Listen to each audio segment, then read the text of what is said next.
પહેલી વાત તો એ છે કે મને કોઈએ દિલ્હીથી બોલાવેલો નથી, એને એ અંગે આમ મારે કશી કોમેન્ટ ના કરાય.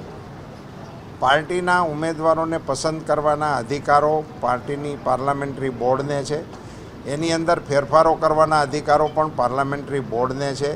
એ અહીંયા કોઈ અટકળો કરવાની ના હોય. ફરીથી જે શાબ્દિક ભૂલ થઈ હતી મેં એની માફી મીડિયાથી પણ માગી લીધી હતી અને ક્ષત્રિય સંમેલનની અંદર જઈને રૂબરૂ પણ માગી લીધી હતી. એ વિષય મારી દૃષ્ટિએ પૂરો થઈ ગયેલો છે અને મને ક્ષત્રિય સમાજના આગેવાનોએ પણ આ અંગે હૈયાધારણ આપેલી હતી અને એ વિષયને લઈને એમણે મારી પાસે માંગણીઓ ન કરી હોય, એમણે પાર્ટી સામે માંગણીઓ રાખી હોય.